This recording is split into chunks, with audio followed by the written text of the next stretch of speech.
ಸಮನ್ವಯ ಸಮಿತಿ ಕನ್ನಡವೇ ಸತ್ಯ ಪ್ರತಿಷ್ಠಾನ ಗದ್ಯ ಬರೆಹದ ಮಿಂಚುಗೊಂಚಲು ಯೂಟ್ಯೂಬ್ ಪ್ರಸಾರ ಮಾಲೆ ಲೇಖನ ವಾಚನ ಅಭಿಯಾನ ಕಥೆ ಸತಿ ಸುಕನ್ಯಾ ಲೇಖಕರು ಹುವಾ ಶ್ರೀ ಪ್ರಕಾಶ್ ಧ್ವನಿ ಪ್ರಸ್ತುತಿ ಶ್ರೀಮತಿ ಗಿರಿಜಾರಾಜ್ ಎಲ್ ವಿಡಿಯೋ ಸಂಸ್ಕರಣ ಗುರುಪ್ರಸಾದ್ ಹಾಲ್ಕುರಿಕೆ.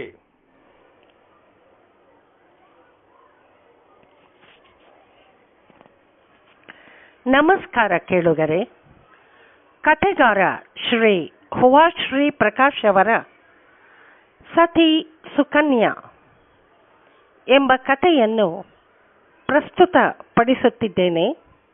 ದನಿ ಶ್ರೀಮತಿ ಎಲ್ ಗಿರಿಜಾ ರಾಜ್. ಸತಿ ಸುಕನ್ಯಾ ಶಾಖೆಯ ವ್ಯವಸ್ಥಾಪಕ ಮಹೇಶ ತನ್ನ ಕ್ಯಾಬಿನ್ನಲ್ಲಿ ಕುಳಿತು ಇಷ್ಟು ಹೊತ್ತು ಎದುರು ಕುಳಿತ ಗ್ರಾಹಕಿ ಸುಕನ್ಯಾ ಹೇಳಿದ ಮಾತುಗಳನ್ನು ಕೇಳಿಸಿಕೊಳ್ಳುತ್ತಿದ್ದ. ಕೆಲವು ಕ್ಷಣ ಮೌನ ಆವರಿಸಿತ್ತು.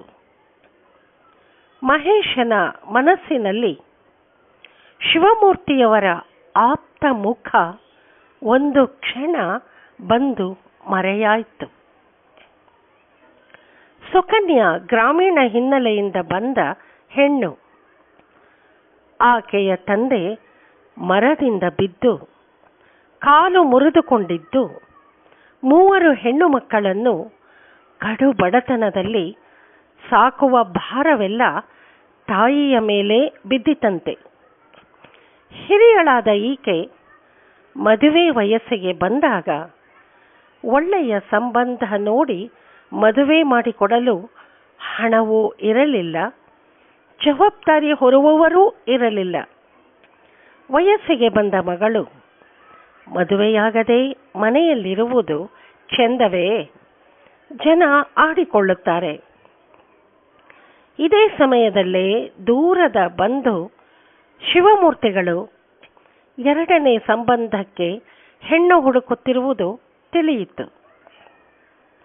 ಮಗಳಿಗೆ ವರನನ್ನು ಹುಡುಕಿ ಮದುವೆ ಮಾಡಲು ಅವರಲ್ಲಿ ಹಣವೂ ಇರಲಿಲ್ಲವಾದ್ದರಿಂದ ಬಂದು ಕೇಳಿದಾಗ ಮತ್ತು ಅವರಿಂದ ಹೆಚ್ಚಿನ ಸಹಾಯದ ಭರವಸೆಯೂ ಬಂದಾಗ ಇವಳ ಸಮ್ಮತಿಯನ್ನೂ ಕೇಳದೆ ಮದುವೆಗೆ ಒಪ್ಪಿ ತವರಿನ ಕಡೆಯವರು ಇವಳ ಮದುವೆ ಮಾಡಿ ಸಾಗು ಹಾಕಿದ್ದರು.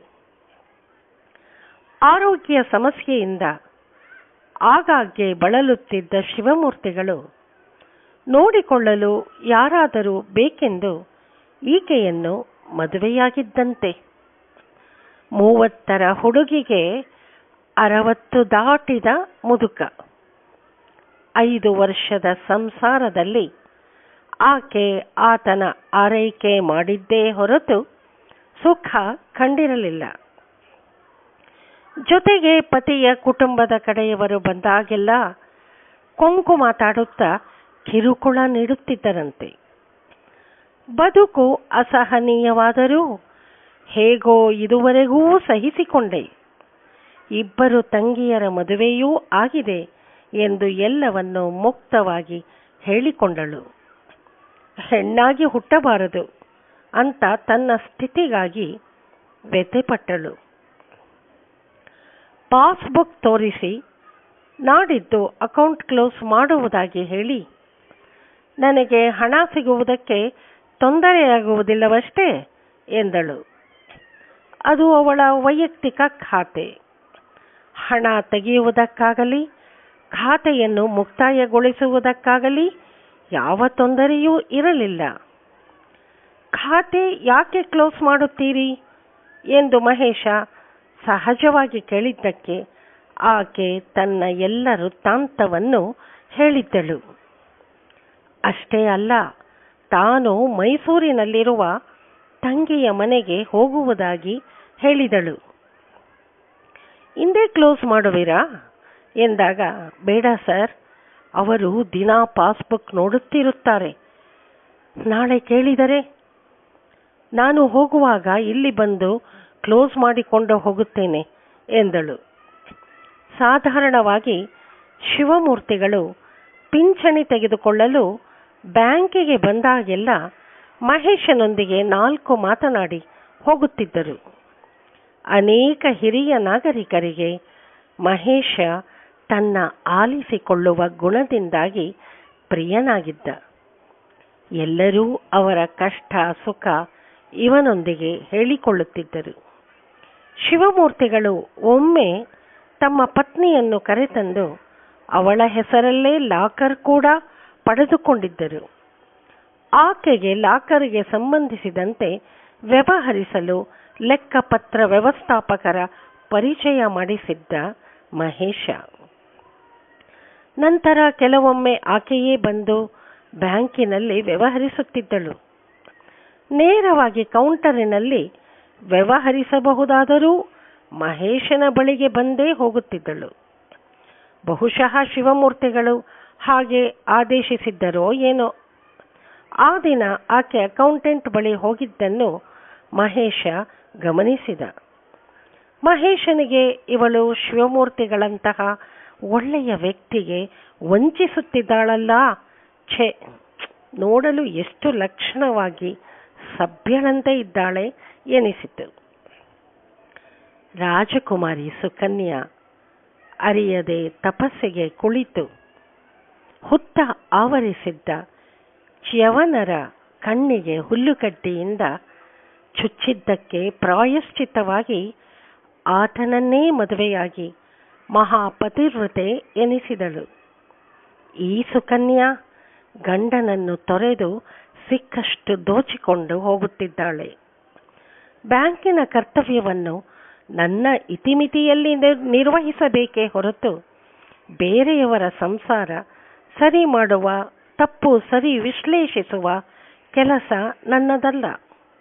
ಗ್ರಾಹಕರ ಖಾತೆಗೆ ಸಂಬಂಧಿಸಿದಂತೆ ಗೌಪ್ಯವನ್ನು ಕಾಪಾಡುವುದು ಹೊಣೆಯೇ ಆಗುತ್ತದೆ.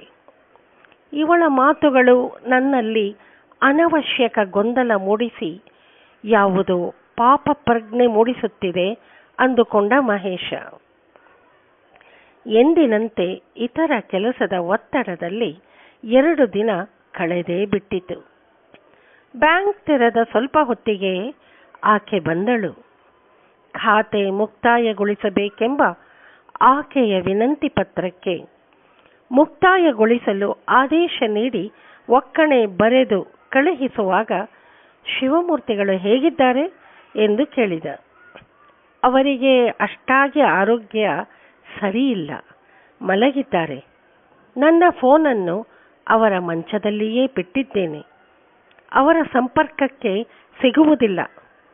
ಅವರಿಗೆ ನಾನು ಮೈಸೂರಿಗೆ ಹೋಗುವುದು ಗೊತ್ತಿಲ್ಲ. ಒಂದು ವೇಳೆ ಇಲ್ಲಿ ಬಂದು ಕೇಳಿದರೆ ನೀವೂ ಹೇಳಬೇಡಿ ಎಂದು ಯಾಚಿಸುವಂತೆ ವಿನಂತಿಸಿಕೊಂಡು ಕೌಂಟರಿನೆಡೆಗೆ ನಡೆದಳು. ಮಾತಿನ ಭರದಲ್ಲಿ ಬಹುಶಃ ಮೈಸೂರಿಗೆ ಹೋಗುವ ವಿಚಾರ ನನಗೆ ಹೇಳಿಬಿಟ್ಟಿದ್ದಾಳೆ.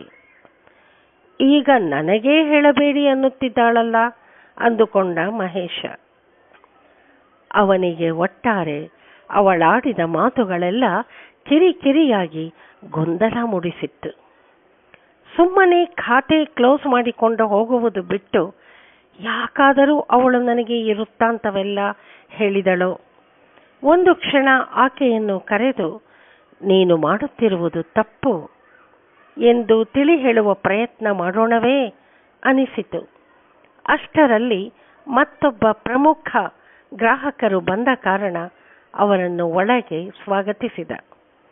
ಸ್ವಲ್ಪ ಹೊತ್ತಿನ ನಂತರ ಆಕೆ ಮಹೇಶನ ಕ್ಯಾಬಿನ್ ಎದುರು ಬಂದು ದೂರದಿಂದಲೇ ಅವನಿಗೆ ನಮಸ್ಕರಿಸಿ ಯಾವುದೋ ಸಮಸ್ಯೆಯಿಂದ ಬಿಡುಗಡೆಗೊಂಡ ಪ್ರಸನ್ನತೆಯಲ್ಲಿ ಜೊತೆಗೆ ಬಂದಿದ್ದ ತಂಗಿಯೊಡನೆ ಹೊರ ನಡೆದಳು. ನಮಸ್ಕಾರ.